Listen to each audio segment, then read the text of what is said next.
Bismillahirrahmanirrahim. Kami PA dan KPA wilayah Pidia. Kami PA dan KPA wilayah Pidia Menyatakan sikap mendukung Presiden Prabowo Gibran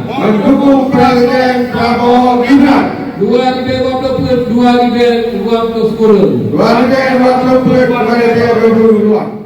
Syederalun, Dewan Pimpinan Wilayah Partai Aceh bersama Komite Peralihan Aceh PD mendeklarasikan untuk mendukung pasangan Capres-Cawapres Prabowo Gibran pada pemilu 2024. Deklarasi itu dilakukan di Ruko sebagai posko pemenangan Prabowo Gibran di Pasar Lampuh Saga, Kecamatan Pekanbaru PD pada Selasa 23 Januari 2024. Hadir pada deklarasi Ketua DPP Partai Aceh, Muzakir Manaf alias Mualim, Ketua DPW Partai Aceh PD, Sarjani Abdullah dan anggota DPR RI Fadullah atau Dekfad. Berikutnya, Ketua KPA PD Usman Abdullah alias Usman Tambo, mantan Ketua KPA PD Bahtiar Abdullah alias Madon, dan sejumlah petinggi PA atau KPA hingga sejumlah kader hingga masa simpatisan Partai Aceh. Deklarasi dilakukan secara seremonial itu menampilkan pidato politik disampaikan Ketua Dewan Pimpinan Wilayah Partai Aceh, Sarjani Abdullah. Kemudian dilanjutkan pidato politik disampaikan Ketua DPP Partai Aceh, Muzakir Manaf. Kegiatan itu dirangkaikan dengan pembacaan pernyataan sikap untuk mendukung Capres dan Cawapres Prabowo Gibran. Nah, insyaAllah kalinya PA-KPA dan bersama dah siap untuk memenangkan Prabowo Gibran. Segera bisa.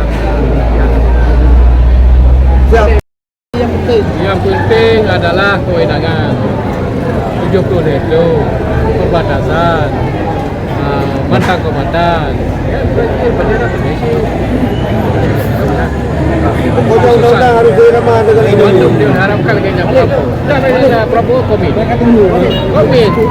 Kenyang tujuan. Aceh maju, makmur. Ini kalian bayangkan ni. Tiap tahun kelulusan bermacam-macam perguruan tinggi, bermacam-macam tingkatan SMA. Mana mereka? Kalau enggak ada tu yang terdampung kerjaan. Kalau dia dibangun pabrik-pabrik. Pabrik semen di Lawung. Masuk pabrik di Lawung. Yang dipelah untuk mengatakan. Yang Kapal kapur didegrikan. Jadi dengan Bismillahirrahmanirrahim. Kami PA dan KPA wilayah Pidia Kami PA dan KPA wilayah Pidia menyatakan sikap mendukung Presiden Prabowo Gibran 2020-2022. Prabowo Gibran. Dari PD, Muhammad Nazar, serambinews.com. Download Tribun X sekarang, menghadirkan lokal menjadi Indonesia.